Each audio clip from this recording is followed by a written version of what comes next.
Hello, my name is William Bradley, 37 years old. I am a Major General in the United States Army, known worldwide as a cybersecurity genius. But today, as I stand before the mirror in this luxurious hotel room, I see only a man in a simple black suit, trying to recall what it feels like to belong to a family. I'm not the type to talk about myself. My job is to keep secrets, not flaunt them. But if you ask, I'll keep it brief. I graduated top of my class from West Point Military Academy, earned a master's in cybersecurity from Johns Hopkins, and was awarded an honorary doctorate by MIT. I've led international cyber operations like Sentinel Fire, founded the Ghost Grid unit, testified before Congress, and been honored by NATO for contributions that remain unseen, things that happen in the shadows to protect the light. Currently, I serve as the Director of Cyber Strategy, Integration, and Defense Relations at the U.S. Army Cyber Command. In simple terms, I'm the one leading the U.S. Army's cybersecurity operations, overseeing defense contracts worth billions of dollars. But no one in my family knows this. And today, I return not as a general, but simply as Will, the eldest son, the older brother, the one my family thinks is just a lowly soldier. I stand in front of the 5-star Grand Elysium Hotel, where my younger brother Brian is about to hold his wedding. The building is as magnificent as a palace, with pristine white marble columns, sparkling crystal chandeliers, and a red carpet stretching from the entrance to the main hall. The soft strains of jazz music drift from inside, mingling with the laughter and chatter of elite guests. I take a deep breath, adjust my tie, and feel the cool touch of my West Point ring on my finger. This is my promise to my mother, that I wouldn't miss Brian's big day, even though it's been nearly 10 years since I've come home. 10 years since I chose my own path, leaving behind the glamour of my family to live in military bases, frigid server rooms, and long nights facing invisible threats in cyberspace. My family is not an ordinary one. My father, James Bradley, is the CEO of Nexora Dynamics, a colossal tech conglomerate that supplies software and equipment to the defense, healthcare, and finance industries. He's a tall man with salt and pepper hair, always dressed in bespoke suits exuding natural authority. My mother, Helen, is a gentle yet sharp-witted woman, quietly serving as my father's confidant. And Brian, my younger brother, is the CFO of the company, a younger version of our father, smart, ambitious, and always knowing how to charm a crowd. They are giants in the eyes of others, the architects of a billion-dollar empire. And me? I'm the only one who turned down the offer to join the family business, rejecting the opportunity to get rich, to live a life they'll never understand. I step into the banquet hall where over 300 guests are gathered. The air is thick with the scent of expensive perfume, the clinking of wine glasses, and the shimmer of evening gowns under the lights. A young woman in a hotel staff uniform greets me, checks my invitation, and points me toward table 17, tucked away in a far corner of the hall. I smile, thank her, but a sharp pang stabs at my chest. Table 17. Not the head table, not near the stage, but a side table reserved for unimportant guests. I'm not surprised, but it still feels like someone just slipped a small knife into my heart. As I make my way to the table, a few glances follow me. A cousin, an old family friend, some strangers. They nod politely, but I can see the curiosity mixed with pity in their eyes. "That's Will, the eldest Bradley son," I hear a woman whisper to her companion. "They say he's still in the military. Such a shame. With that mind, he could have done so much more." I pretend not to hear, pull out a chair at table 17 and sit down. The other guests at the table are engrossed in lively discussions about the stock market and real estate. They glance at me, offer polite smiles, then quickly return to their conversation, as if my presence is just a passing breeze. I look toward the stage where Brian stands, radiant in a black tuxedo, hand in hand with his bride, Emily. She's beautiful, with shimmering blonde hair and a warm smile. Brian laughs heartily, responding to a joke from our father, who stands beside him, raising a glass to the guests. The entire hall seems to revolve around them, the Bradleys, the successful, the respected. I take a sip of water, feeling a faint bitterness in my throat, not from the drink but from memories. Growing up, Brian and I were close. We were raised in a large house in suburban Virginia with a sprawling lawn and a sparkling blue pool. Our father always taught us about integrity, about living in a way that honored the family name. "You must do what's right no matter how hard it is," he'd say over dinner, his gaze stern yet warm. I believed him, believed in those values. So when I grew up, I chose West Point, chose the Army, chose a path I thought would make him proud. But I was wrong. When I announced my decision to enlist, my father looked at me as if I'd betrayed him. "The Army?" he said, his voice low. "You want to spend your life in barracks earning pennies when you could be in a corner office overlooking the Potomac?" Brian, just 18 at the time, stood behind him, shrugging with a grin. "If you want to play hero, go ahead," he said, half joking, half serious. From then on, the distance between me and my family grew. I threw myself into my work, from grueling training at West Point to sleepless nights coding in Pentagon server rooms. I climbed the ranks, from captain to major, then colonel, and finally major general at 36, one of the youngest officers to reach that rank. I led Operation Sentinel Fire, thwarting a cyber attack from a hostile nation, saving millions of sensitive data points. I founded Ghost Grid, an elite unit tackling global cyber threats. I stood before Congress answering tough questions about national security and received a medal from NATO in a ceremony I hoped my family would attend. But they didn't. I sent emails, invitations, but got only silence, no replies. My mother occasionally called asking, "When are you coming to work for the company, Willie?" My father was blunter. "When you're done playing soldier, just let me know." I scanned the banquet hall where everyone is clapping as Brian and Emily cut the wedding cake. Camera flashes light up their beaming faces. I smile, but inside a storm rages. I'm not angry at my family, I'm used to being misunderstood. But I can't deny the hurt, like a small but deep cut every time I hear someone call me the lowly soldier or the Bradley family's worst choice. I wonder, do they ever consider that I chose this path not out of foolishness, but because I believed in it? That I don't need wealth or fame to feel my life has value? A middle-aged man in a colonel's uniform suddenly approaches my table. I recognize him, Colonel Mark Reynolds, a colleague from the Ghost Grid operation. He stands at attention, saluting me with clear respect. "Major General Bradley, it's an honor to see you here, sir," he says, his voice carrying over the noisy room. A few heads turn, curious. I stand, shake his hand, and smile. "Mark, it's been a while." "Still doing all right?" I ask, keeping my tone light. He nods, his eyes still full of admiration. "Fit as a fiddle, sir. And you? I heard you wrapped up a major project with NATO." I laugh, shaking my head. "Today, I'm just a guest, Mark. No work, just family."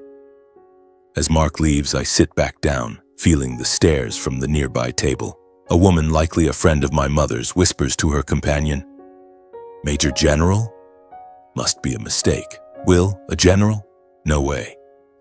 I don't respond, just take another sip of water, the cold liquid sliding down my throat. I don't need to explain. In a week at Nexora Dynamics headquarters, I'll see my father and Brian again in a meeting they won't expect. Then I won't need to say anything. My Major General's uniform and the authority in my hands will speak for me. The wedding continues with dances, speeches, and toasts. I sit quietly watching. My father takes the stage, raising a glass, speaking of Brian with unconcealed pride. "My son, an exceptional man, has taken Nexora Dynamics to new heights," he says, his voice resounding. "Thank you all for sharing this special day." The crowd applauds. I clap too, but inside I wonder, if he knew who I am, would he mention me? My father continues, expounding on his success and pride in Brian. I stand and step out onto the balcony. The city stretches before me, its lights twinkling like artificial stars. I breathe in the night air, the cool breeze soothing my mind. I'm not here to prove anything. I'm here because of my promise to my mother, because I still love my family even if they don't understand me. But deep down, I know today is just the beginning. In a week at Nexora Dynamics meeting, everything will change. I won't shout or blame. I'll let the truth speak for itself. I pull out my phone and open an old email, the invitation I sent my parents for my NATO medal ceremony 3 years ago. No reply. I give a sad smile, turn off the screen, and step back inside. The night is still long and I'm ready to face it, as I've faced every challenge in my life. Brian's wedding stretched late into the night, but I didn't stay until the end. As the chandelier lights in the Grand Elysium's ballroom began to dim and the last glasses of wine were poured, I quietly slipped away. The music still echoed behind me, blending with the laughter of elite guests, but I just wanted to escape the stifling atmosphere. I stepped outside, my breath mingling with the cold night air. The city remained dazzling, but inside me was an emptiness. Not anger, but a smoldering sadness, like an old wound being prodded. I'm not angry at my family. Truly. I've learned to accept that they don't understand me, don't understand the path I've chosen. But what hurts is the way they see me. As a failure, a 37-year-old man still lost in the military while my father and brother are kings of the business world. They call me the lowly soldier, as if the past 10 years I've spent polishing boots in a barracks waiting for a paycheck. They don't know I'm a major general, don't know I hold the authority to approve defense contracts their corporation covets. And I'm not going to say anything. Not yet. I take a taxi back to my parents' estate, where I'll stay for a few days before returning to base. The house lies in the suburbs, a sprawling mansion with intricately carved iron gates, lush green lawns, and a pool glimmering under the moonlight. When I was a child, we lived in a more modest home, but after Nexora Dynamics took off, my parents bought this place, a symbol of their success. I step inside, my shoes echoing on the marble floor. The housekeeper, Clara, greets me with a warm smile. "Will, it's been so long," she says, her voice full of affection. I smile, thank her, but deep down, I know her welcome might be the only warmth I'll find here. The living room is vast, with soaring ceilings and expensive paintings on the walls. I pause, looking around. On an ebony shelf sit ornate picture frames. My father and Brian at a tech conference, Brian receiving his MBA from Wharton. My father on the cover of Forbes with the headline, "Pioneer of the Future." No trace of me. Not a single photo, not a medal, not a hint of William Bradley, the eldest son who chose the military over the corporation. I once sent my mother a photo from my major promotion ceremony, me in uniform, standing before the American flag, shaking hands with a NATO general. She didn't hang it. Perhaps she thought it didn't match the style of the house. I walk to a corner of the room where an old photo sits, lightly dusted. It's our family when I was about 10, Brian just 6. My father has his arm around my shoulders, my mother holds Brian's hand, and all 4 of us are beaming in a park. I touch the frame, memories flooding back. Back then, my father used to talk to me about integrity, about doing what's right even if the world turns its back. "Will, you have to be a man who stands tall," he'd say, his eyes alight. I believed him, lived by those words. But now, he's the one who looks at me like a failure. I hear footsteps. My mother enters from the doorway wearing a silk robe, her silver hair glinting under the light. "Willie, you're back early?" she says, her voice gentle but hesitant. I nod, smiling. "Yes, Mom. The wedding was beautiful, but I'm a bit tired." She steps forward to hug me, then quickly changes the subject. "Brian was wonderful, wasn't he? Emily's such a lovely girl, they'll be so happy." I nod, but inside I wonder, does she ever think about my happiness? I head upstairs to my room, a spacious bedroom with a large bed and windows overlooking the pool. I sit down, open my suitcase, and pull out a classified file on Project Helios, the defense contract Nexora Dynamics is chasing. I skim through it, jot down a few notes, then tuck it away. In a week, I'll meet my father and Brian at the corporation's headquarters, not as a son or brother, but as Major General William Bradley, the one who holds the fate of this project in his hands. I don't want to think about it now. I just want to sleep, to forget the condescending glances at the wedding. The next morning, I wake early and jog around the garden. The air is fresh, but my mind remains heavy. When I return to the house, I find my father at the dining table reading a financial newspaper. He looks up, nods. "Will," he says curtly, "sit, have breakfast." I pull out a chair and sit across from him. My mother brings a plate of eggs and toast, smiling but silent. The atmosphere is quiet, broken only by the clink of cutlery on plates. "What did you think of the wedding?" my father asks, eyes still on his paper. "It was beautiful," I reply. Brian looked happy. He nods, folds the paper, and finally looks at me. "And you? Still working in the military?" His voice carries a hint of hesitation, as if he's unsure whether to ask. I smile faintly. "Yes, still there." I don't elaborate. No mention of my rank, no talk of NATO, no stories of the nights I stayed up thwarting cyber attacks. I know he wouldn't care. He sips his coffee, then says, his tone calm but cutting, "You know, Will, sometimes I wonder what you're doing with your life. Brian's achieved so much, pulling in 6 figures a month, and you're still there in the barracks, living a life I don't understand." I grip my fork tightly, feeling anger rise, but I hold it back. "I like my work," I say evenly. He scoffs, shaking his head. "Work? That's not work, Will. It's a hobby. One day you'll realize what real responsibility is. When you do, just tell me. I'll arrange a good position for you at the company." I don't respond. I just look at him, the man who once taught me about integrity, now telling me my life is a joke. My mother sits beside us, silent, her eyes flickering between me and my father. Finally, she speaks, her voice soft. "James, enough. Will has his own path." But my father waves her off. "Helen, you don't understand. Will has potential, but he's wasting it. He's not like Brian." Those words hit like a knife. I stand politely, saying, "I'm full. Thank you, Mom."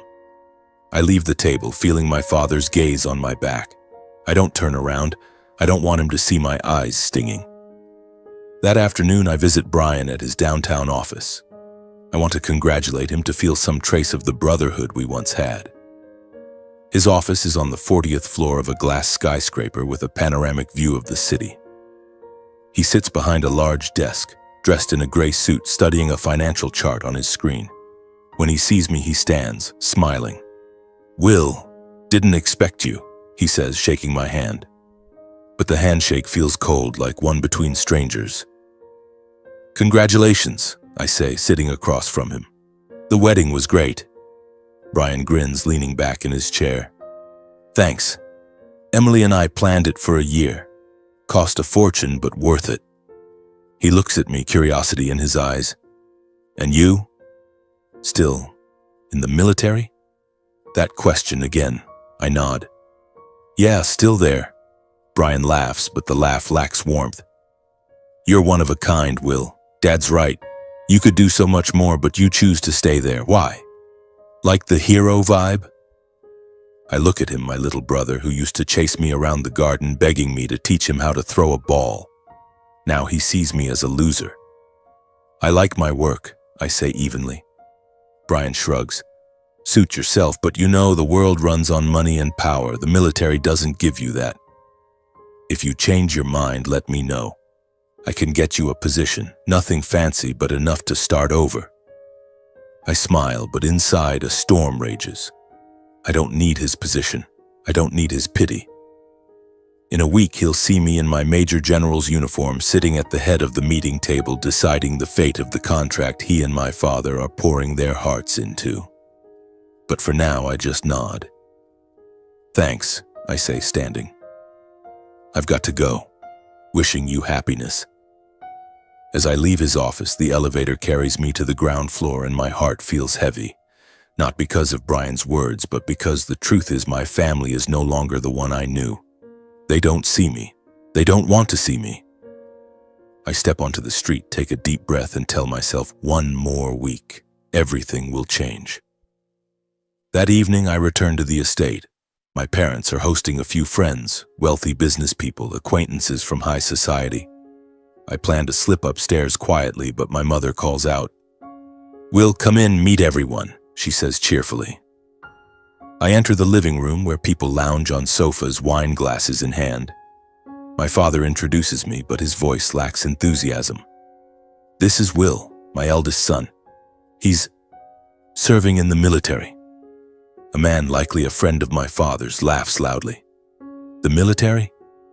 Really? You didn't want to work with your dad? Nexora Dynamics is dominating the market. The others chuckle as if it's a joke. I smile politely, saying, I like my work. But they don't stop. A woman wearing glittering pearl earrings chimes in. Oh, what a pity. With Bradley genes, you should be a billionaire by now. My father laughs, sipping his wine. Exactly, but Will, he wants to be a lowly soldier. I don't know what he's thinking. The room erupts in laughter at my father's mocking remark. I stand there, each word hitting me like a stone. I want to shout, to tell them I'm a major general, that I wield power they can't imagine. But I don't. I nod, excuse myself, and leave. Upstairs, I close my bedroom door, sit on the bed, my heart pounding. I lie back, staring at the ceiling. One more week, I tell myself. One more week and they'll see. After 3 days at my parents' house, I began packing to return to work. Before I left, my father shook my hand and said, If you change your mind, just call me. His voice even. Nexora Dynamics always has a place for you. I nodded, saying nothing. I didn't need his place. I had built my own path, and in 1 week he would see.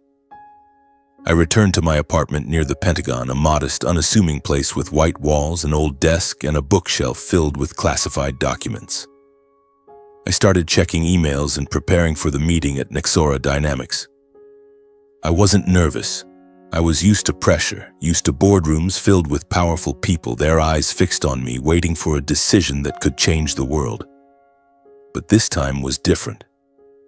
This time I would face my father and Brian not as a son or brother, but as Major General William Bradley, the one holding the power over their biggest project. The day before the meeting, I stopped by my office at the military base. The atmosphere there always carried a unique weight.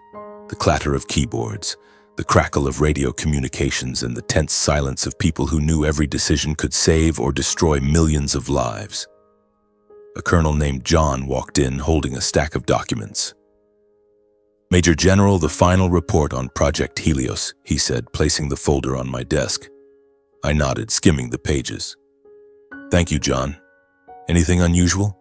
He shook his head. No, sir, but Nexora Dynamics seems to be struggling with their cost structure. There are some unclear expenses. I frowned, reading closer. Brian was in charge of the project's finances. If there were errors, it was his responsibility. I nodded, telling John, keep this quiet. I'll handle it at the meeting. The next morning, I put on my Major General's dress uniform, a deep blue suit adorned with gleaming insignia on the chest. I looked at myself in the mirror, feeling the weight of my rank, my responsibility. I didn't wear this to show off. I wore it because this was me, William Bradley, the man who chose this path even when the world turned its back. I got into the car and my driver took me to Nexora Dynamics headquarters, a shimmering glass skyscraper in the heart of the city.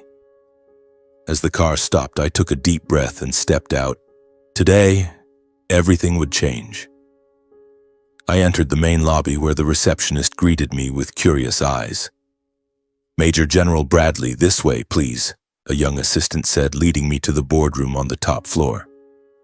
I felt the stares from employees, from people who didn't know who I was but noticed the rank on my uniform. They whispered, pointed, but I didn't care. My thoughts were on my father and Brian, on what they would feel when they saw me walk in. The boardroom was expansive, with a long ebony table and floor-to-ceiling windows overlooking the city. My father sat at one end of the table, dressed in a gray suit, talking with a few executives. Brian sat beside him, checking documents on his iPad, looking tense but confident. The chairman of the board, Robert Callahan, stood at the head of the table, shaking my hand as I entered. Robert was an old friend, someone I'd worked with during a NATO operation. He smiled, his eyes full of respect. "Will, good to see you," he said warmly. I nodded, smiling back. "Good to see you, Robert." I took my seat, feeling the room's atmosphere shift. My father looked up and saw me. His eyes flickered with surprise, then quickly turned away as if he didn't want to acknowledge my presence. Brian glanced at me, frowned, then leaned over to whisper something to an executive beside him. I knew what they were thinking. What's Will doing here? In a uniform? Probably just some minor military representative. I said nothing, just placed my folder on the table and waited. Robert stood, tapping the table lightly to draw attention. Ladies and gentlemen, we're here today to discuss Project Helios, a critical defense contract with the Department of Defense, he began, his voice resonant. And I'm honored to introduce the representative from the military, the one with final approval authority for this project. He turned to me, smiling. Major General William J. Bradley, Director of Cyber Strategy Integration and Defense Relations, U.S. Army Cyber Command. The room fell silent. I felt every pair of eyes lock onto me like invisible bullets. My father looked up, his coffee cup frozen mid-air. Brian whipped around, his mouth agape, eyes wide with disbelief. The other executives whispered, some flipping through their documents as if to confirm it was really me. I sat straight, meeting Robert's gaze, nodding slightly. Thank you, Mr. Callahan. I'm ready to begin. My father coughed, trying to regain his composure. Will, he said, his voice trembling. You're a major general? I looked at him, my gaze calm but sharp. Yes, sir. Brian shook his head, muttering, No way. But Robert cut in, his tone firm. Major General Bradley is one of the world's leading cybersecurity experts. We're fortunate to have him here today. My heart pounded, not from nerves but from a strange mix of satisfaction and pain. I had waited for this moment, the moment when my father and Brian realized I wasn't the lowly soldier. But at the same time, a deep sadness settled in. Why did it take this moment for them to see me? Why did I have to wear this uniform, stand in this boardroom for them to recognize my worth? The boardroom at Nexora Dynamics headquarters still buzzed with whispers as I took charge of the discussion. Seated at the head of the table, my Major General's dress uniform immaculate, my gaze swept across the faces. Executives in expensive suits, assistants scribbling furiously, and my father and Brian, both frozen in silence. I didn't let personal feelings creep into my work. Not today. Not here. I was Major General William Bradley, and I had a mission. To ensure Project Helios wasn't just a billion-dollar contract, but an impenetrable cybersecurity system protecting millions. Ladies and gentlemen, I began, my voice steady but carrying the weight of authority. Project Helios is not merely a tech project. It is the backbone of national security. Every detail, from code to costs, must be scrutinized thoroughly. I need Nexora Dynamics to provide clear explanations of its security strategy and financial structure. Where shall we start? My eyes locked onto Brian, unwavering. Brian, my younger brother, who just a week ago mocked me as the soldier playing hero, now fumbled with his tie. He glanced at our father as if seeking rescue, but my father sat silently, his gaze fixed on the table, hands gripping his pen tightly. Major General, Brian started, his voice faltering. We've optimized the cost structure for maximum efficiency. All expenses are fully reported. He slid a stack of documents toward me, but I could see the tension in his movements. His hands trembled slightly, and I knew. He wasn't certain. I flipped through the documents, my eyes scanning the numbers, but my mind already recalled the irregularities Colonel John had flagged. The $47 million expenditure for the Singapore subsidiary, I said, my voice calm but sharp. It's not clearly justified. Can you elaborate on its purpose? I looked at Brian, not as his brother, but as the man controlling the fate of this project. The room fell so silent I could hear the ticking of the wall clock. Brian swallowed hard, flipping through his papers, scrambling for an answer. It's an investment for auxiliary research, he said, but his voice lacked conviction. Auxiliary research, I repeated, raising an eyebrow. Do you have a detailed report on the outcomes of this research? Because according to military data, that subsidiary hasn't conducted any Helios-related research in the past 2 years. I slid another document toward him, An analysis from my team at Cyber Command. Brian paled. An executive nearby coughed, trying to break the tense atmosphere. My father finally looked up, his eyes darting between me and Brian as if he couldn't believe the scene unfolding. I didn't look at him. I didn't want to see disappointment or shame in his eyes. I was just doing my job as I had for the past 10 years, putting duty above emotion. Major General, another executive, Eleanor Hayes, spoke up, her voice cautious. We'll review this expenditure and provide a full report. I'm sure it's just a misunderstanding. I nodded, keeping my expression neutral. I expect that report within 48 hours. National security doesn't tolerate misunderstandings. I emphasized the last word and the room seemed to hold its breath. I pressed on, questioning not just the costs but the security strategy. I asked Nexora's technical team to present the system's source code, pointing out a potential vulnerability in the encryption protocol. If an enemy exploits this flaw, the entire network could collapse within hours, I said, my voice icy. I need a remediation plan immediately. The engineers nodded frantically, scribbling notes. Brian sat silently, his eyes fixed on the table as if willing himself to disappear. My father finally spoke, his voice hoarse as if it took effort to get the words out. Major General, he corrected himself. We'll ensure everything is addressed. Nexora Dynamics is fully committed to working with the Department of Defense. I nodded, meeting his eyes for the first time in the meeting. I trust that commitment, Mr. Bradley, I said, my tone professional. Hearing my father call me Major General in front of the entire board filled me with an indescribable sense of confidence and pride. The meeting stretched on for 3 hours, and I ran it with the precision of someone accustomed to command.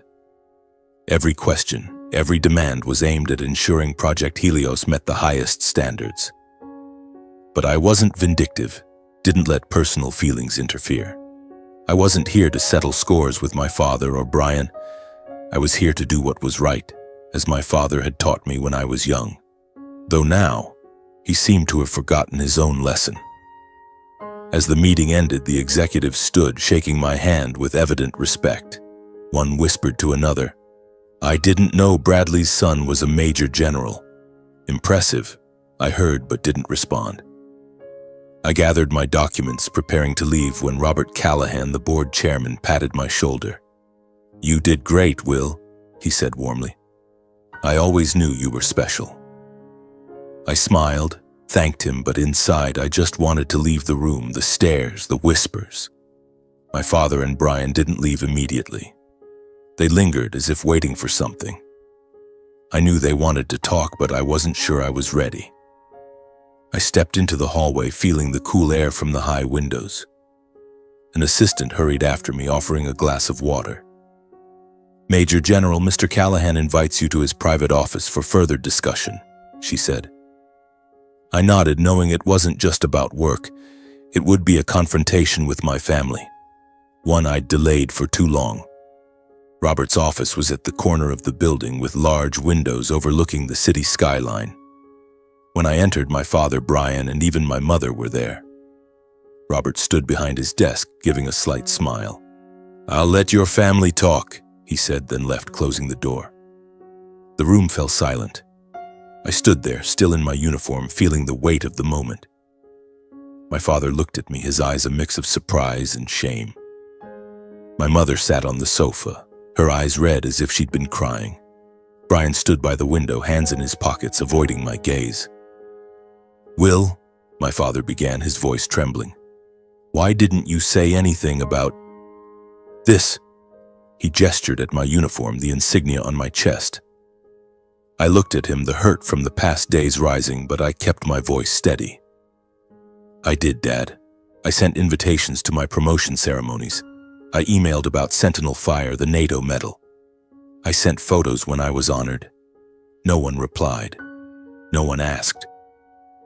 My mother sobbed, covering her mouth. Willie, I didn't know.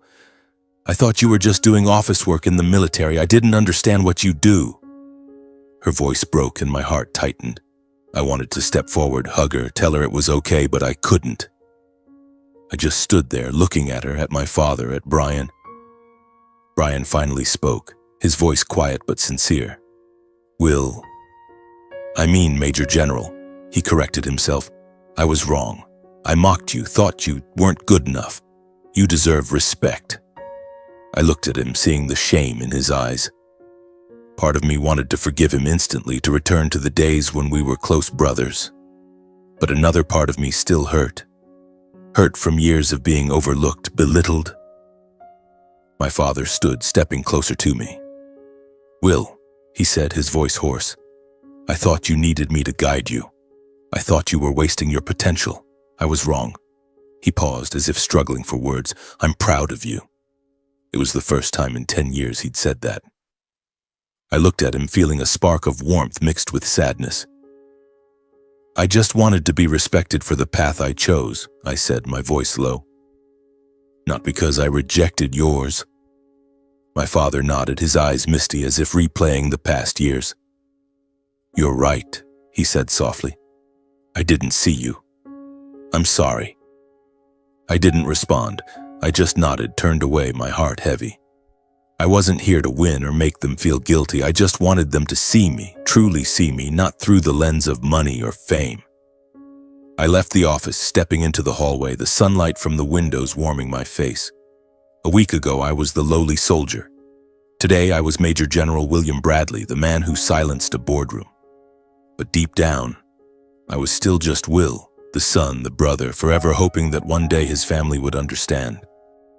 I returned to my apartment near the Pentagon, where the small, familiar space helped me find calm. I took off my uniform, hung it on the rack, feeling its weight lift from my shoulders, but the weight in my heart lingered. At my desk, I opened my laptop, checking emails from Colonel John. The latest report on Project Helios confirmed my suspicions. Brian's cost structure had multiple gaps, not fraud, but poor management.